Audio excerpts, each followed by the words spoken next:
Just checking Hey, in with you. how are you doing? I'm good. I just wanted to revisit our Hawaiian archives. And I remember so vividly you coming to visit me when I was working in Honolulu as an architect.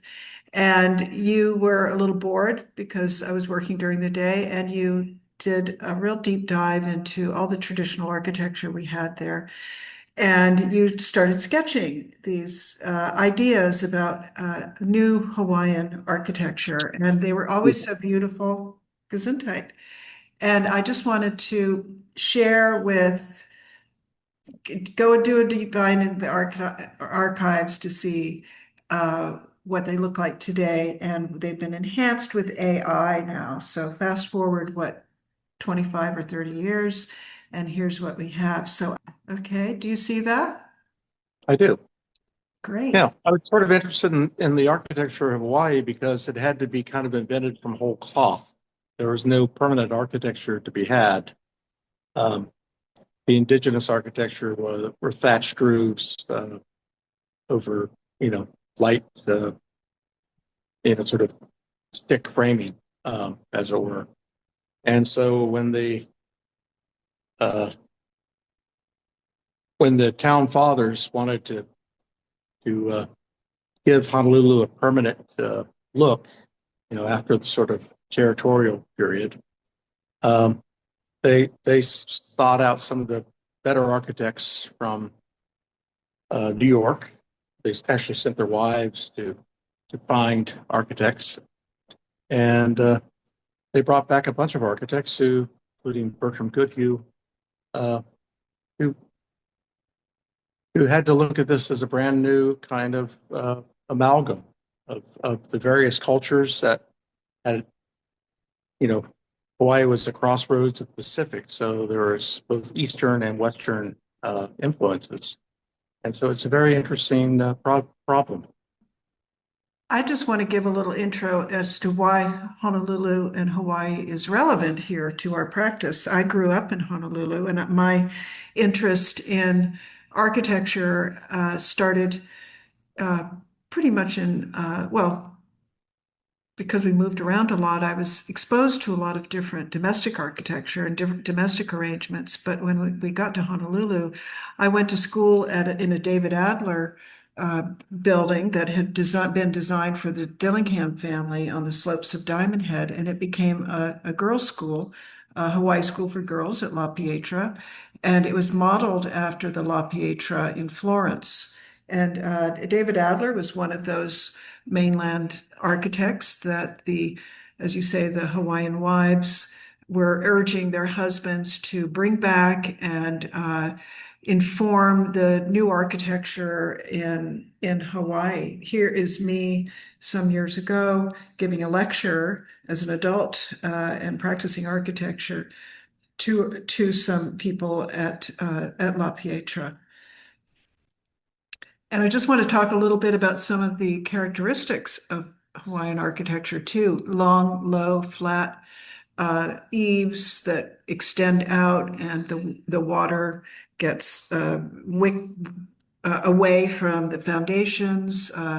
Very seldom do you have gutters because gutters get overwhelmed by the torrential rains that we have. And this is a way of splitting the water in four pieces, or however you want to say it. And that allows for the water to get away from the foundation quickly. And uh, this Charles Dickey is was an architect who used this roof, and it was named after him, and it became kind of a characteristic of architecture in the 20s on up. We employed eyebrow dormer as a kind of ventilation in this particular roof. It's ventilation. The houses can be kind of dark if the eaves come down very low. So having a protected window high up or protected venting high up helps with, so you don't need to use air conditioning. We were both very influenced by Bertram Goodhue. Goodhue was hot off the press of working in Balboa Park in San Diego. And he was tasked with coming to Hawaii by Mrs. Cook to design a museum for her collection for the city of Honolulu. And this is sort of a real touchstone for us, I think, because of its very simple forms and response to the different cultures. And we I could, love this building. I know, we could probably do a whole lecture just on this building and Well, its it's, you know, it's obviously a, a very vernacular uh, watering down, perhaps, or dilution of the classical. Um, but it is still a classical building, and the Honolulu Academy of Art has a long veranda in the front, and you can't tell from here, but those capitals of those piers are actually Ionic. And then the Spanish tile roof, which is really a Chinese tile roof in this case, swooping down to the low eaves. You know, um, the tropical climate, Honolulu is not a hot, humid tropical climate. It's almost a Mediterranean climate. It's sort of a permanent, perfect temperature year round, with no winter. So it's tropical, but it's more like the Mediterranean in terms of its everyday feel.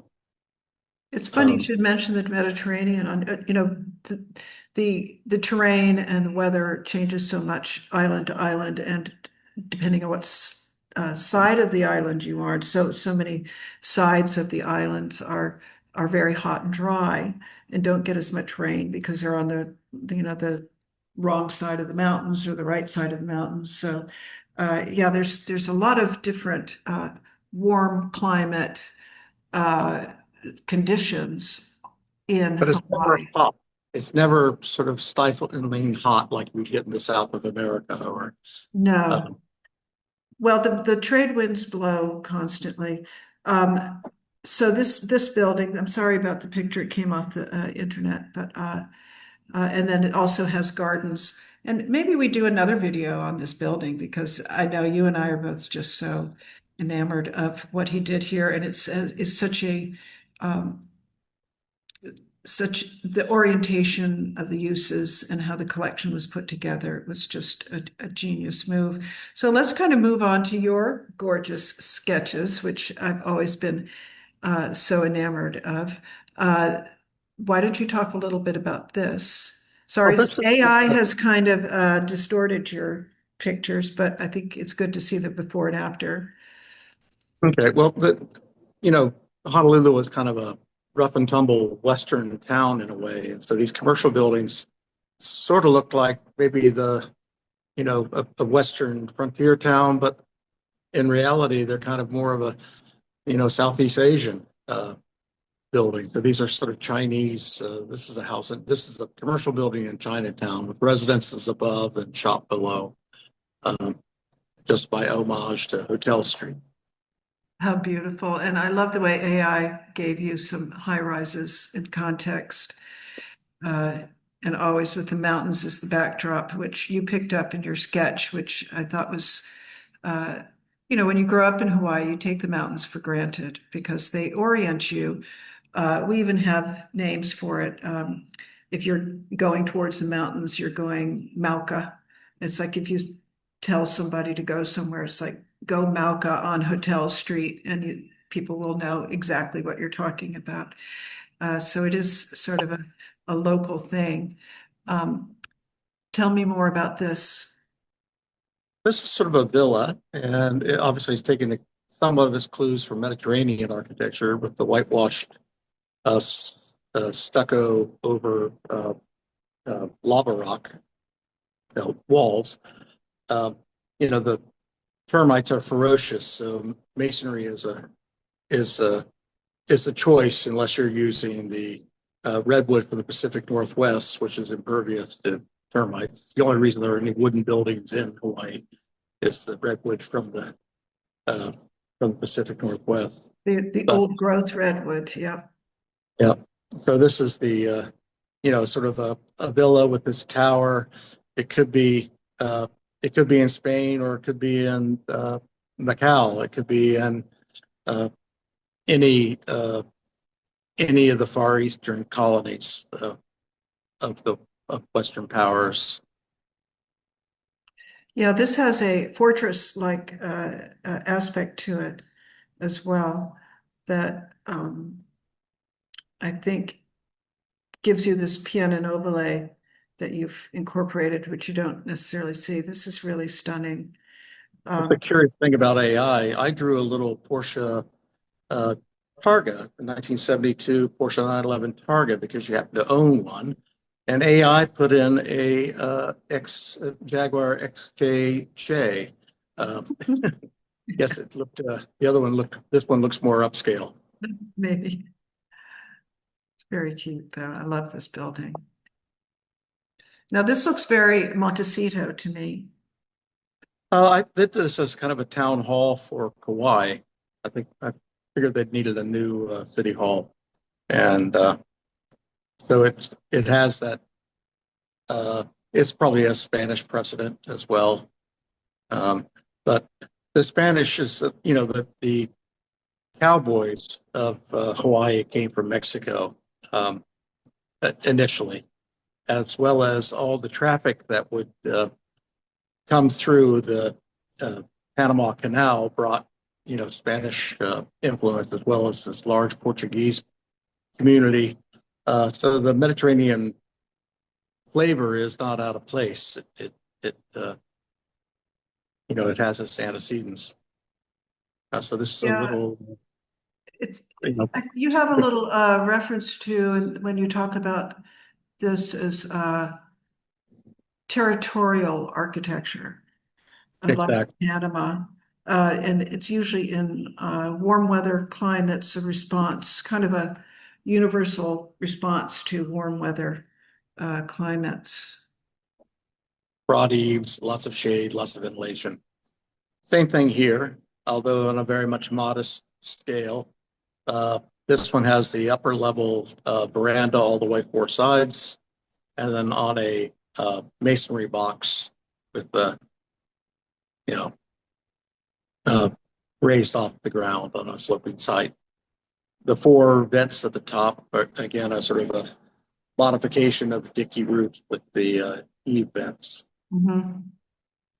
It also has those kind of what would you Bermuda call them? shutters. Like little Greek ears, you might call Oh, them. yeah.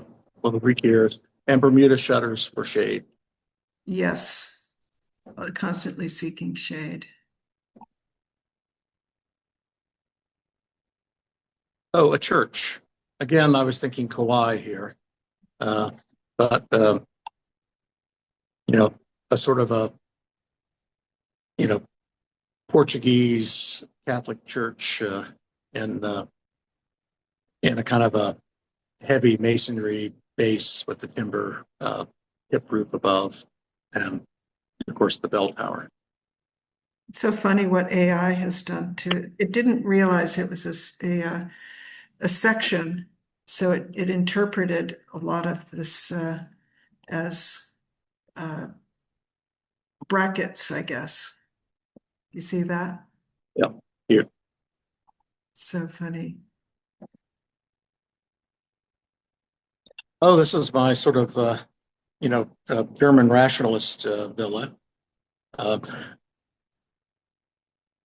kind of a Charlottenhof with the pergolas on both sides and the basically one room. A lot of Hawaiian houses are sort of one room in the center, where in the shade, and with the bedrooms and things around the sides. Well, I like the fact that you put it on a slope because so much of what is built there is on a slope. And again, here's the a library also for Kauai. It's I liked Kauai because it wasn't as developed, so it needed all these things. It has a really lovely museum that Dickey did. Uh, Yeah, this is quite pretty though. Love it.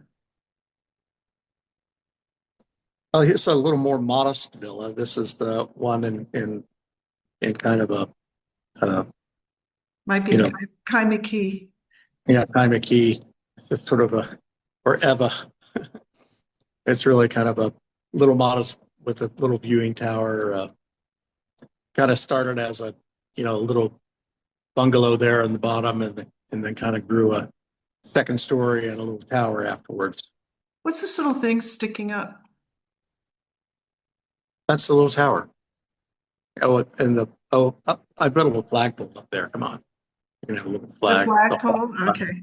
All right. Okay, good. Union Jack. Yeah, yeah.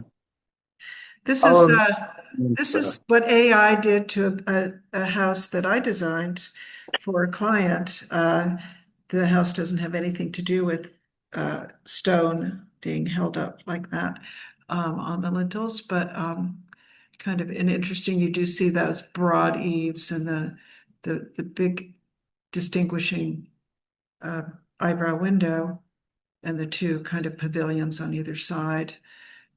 This is showing, this is what it used to generate that. That's the actually two garages on either side and a very bad site plan. And I'm sorry about that.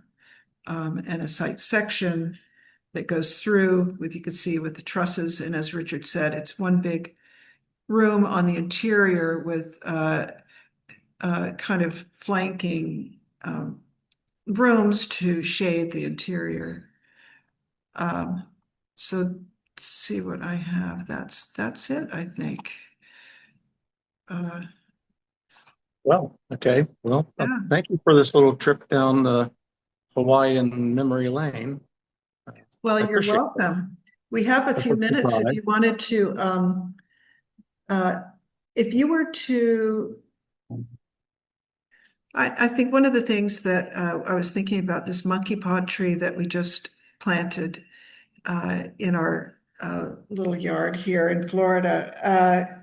And the idea that the monkey pod tree is very much like the spreading arms of this Hawaiian hip roof. It Makes has sense. that same kind of uh, And that deeply, flat bottom, that flat bottom, it looks like a deer park, perfectly flat underside of the tree. it Very must, much part of the feeling of the it, the architecture and the islands. yeah, and it must speak to a human condition of shade seeking, because I think humans and animals, of which we are, always seek shade and shelter in with trees, and I think that's the enduring quality of the Hawaiian vernacular style.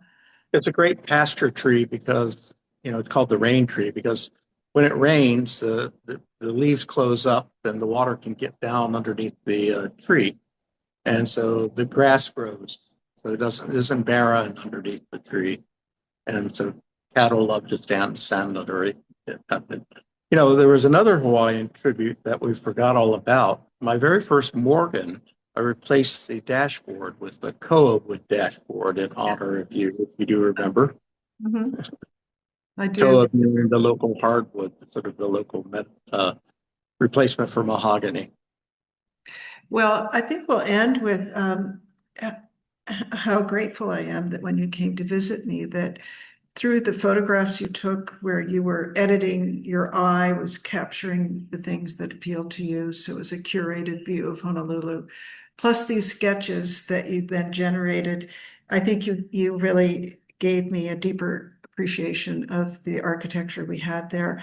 So many people have a different view of Hawaii and Honolulu because yes, there is lots of development and sad uh, building up, but if you look hard enough, you could really see the early vision of those architects that tried so hard to uh, design and build something of lasting value that would really define the Hawaiian vernacular as I think of it.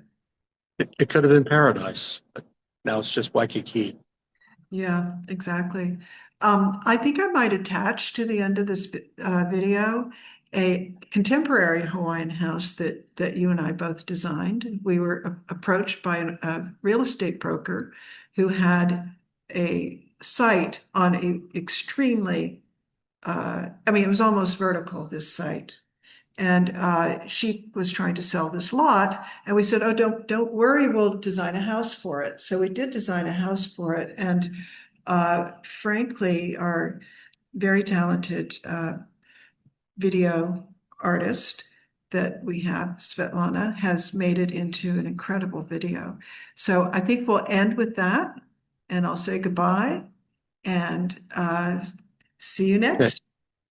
Yes, but a shout out to David Pearson, who did a lot of the design work on this job.